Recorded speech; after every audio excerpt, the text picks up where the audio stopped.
Daredevil Reborn, Episode 3 remains action-packed. The Punisher finally appears, and his first target is surprisingly the righteous White Tiger. Without further ado, let's get to the main episode. Subscribe to my channel. In the previous episode, we mentioned that Kingpin gave up his criminal activities and successfully ran for mayor. As a result of the lack of leadership, the gang started a war. When the driver was transporting goods, a bunch of gang members stopped their car, politely took the car keys from them. While talking, he even winked at the driver, but seeing no reaction from the passenger, he would— You too, Susan. You know whose truck this is? Oh. Are you a hard man, are you? Yeah. Silly wee bastard. It turns out that those who understand the times are wise. The consequence of talking big is being sent to meet the ancestors. This matter reached Kingpin's ears by the next day. Considering he had already won over the police chief, he had the police chief investigate this matter. However, Kingpin's wife Vanessa did not agree with this.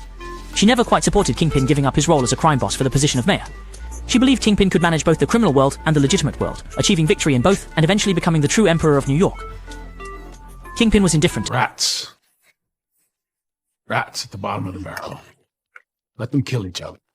And when they're done with each other, whoever is left standing will come after you.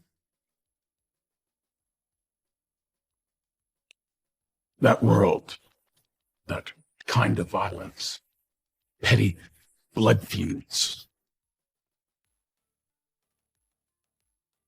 None of it is our concern. The coffee on the table.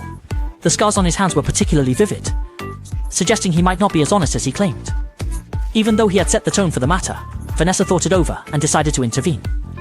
She sent someone to inform the leaders of the two gangs, stating in a note that the gang that fired the shots must pay $1,800,000. 1.8. I like the sound of that. Are you out of your mind? Maybe next time you should hire guys who know how to jack Maybe a you truck. shouldn't hire a bunch of trigger-happy assholes. Enough! You're proving my point. All this arguing, bloodshed, chaos, it's getting in the way. 1.8. That's the number. It'd be better if this kind of situation happened less often in the future, so as not to end up making him distrust Vanessa. But Vanessa straightforwardly told Jinding that during her absence, she was the one who supported the business on the streets. Vanessa didn't want to see the order she worked hard to establish be broken by a few casual words from Jinding. Hearing Vanessa's words, Jinding expressed respect. For now, it seems this matter will end unresolved. The unlucky White Tiger is still being detained. Today is the court date. In the restroom, Matt and Kuroi encounter each other. Matt only has a small scratch on his hand, while Kuroi has a bruised eye socket. It seems that their confrontation left both with some mementos. After exchanging some banter, the two prepare to face off in court. Unfortunately, Kuroi has a pretty good reputation at the police station. For how long have you been with the NYPD, Officer Powell? Just over 15 years. In those 15 years, how many commendations of excellence have you received?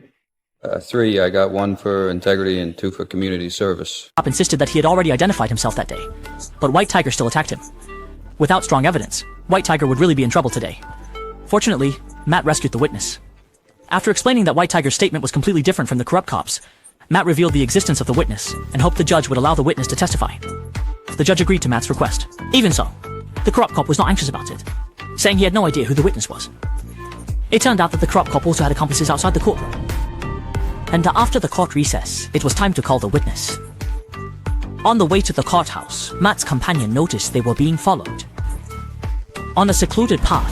Morning, officer. Get out of the van, asshole. Open it.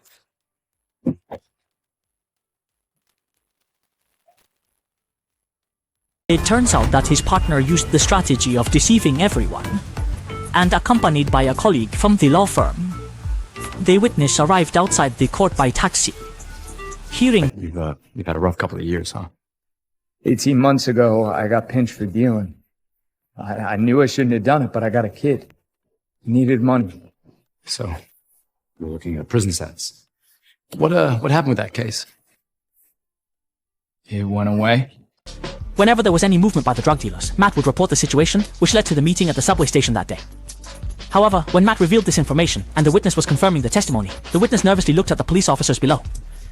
He suddenly realized that if he really testified, allowing White Tiger to be released, it would be Hagin going to jail and himself losing his life. So he decisively changed his statement, claiming that he was at home sleeping that day and never went to the subway station.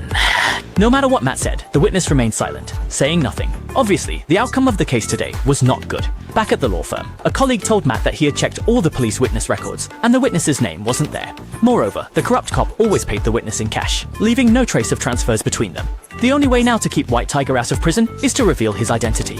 During the next court session, Matt had White Tiger carefully describe what happened that day, explaining that White Tiger and the police had no grievances or entangled interests, just wanted to save people. After that, Matt took out a facial photo of White Tiger from his briefcase. Yes or no? Are you the vigilante known as the White Tiger? Objection! Objection, Your Honor! Yes or no? Mr. Order!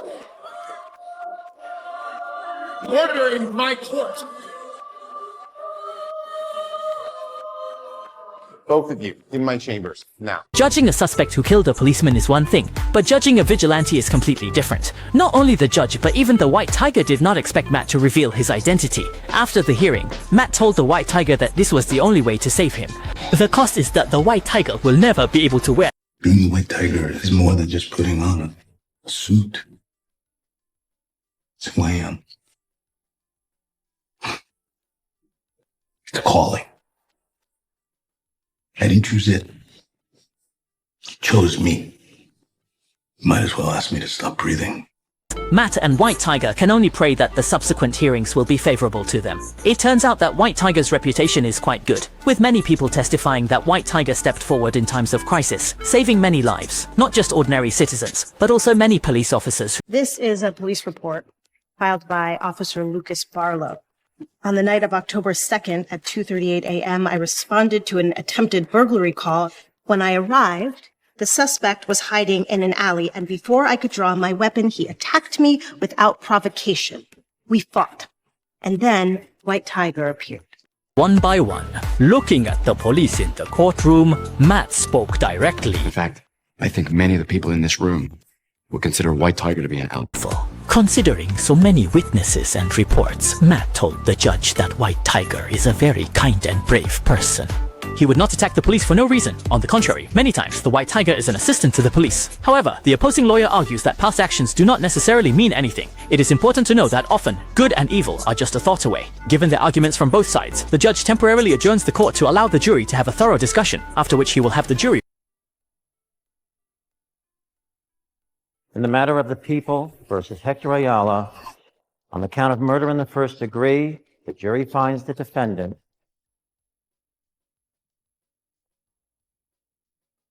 not guilty. On the count of murder in the second degree, the jury finds the defendant not guilty. Count of manslaughter in the first degree, the jury finds the defendant not guilty. This matter is concluded. On some police officers' faces made it clear they were not satisfied with the verdict. Since this was a trial of a vigilante, the media attention was also very high. As soon as White Tiger came out, cameras pointed at him. The news of the acquittal spread through every street and alley and was also seen by Kingpin. As the mayor of New York City, his policy goal is to make the vigilantes in the city disappear, so the current result is clearly not satisfactory to Kingpin. Satisfied, Kingpin summoned reporters and expressed his views. The Ayala verdict is an absolute miscarriage of justice. Well, sir, a court and a jury found him not guilty. Courts fail, juries get it wrong. I should know. Interviewed, White Tiger put on the uniform once again and prepared for action. These vigilantes, they are not heroes.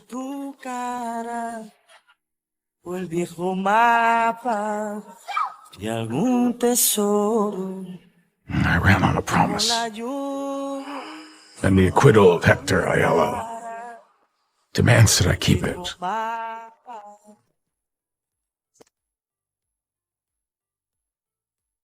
Subscribe to my channel.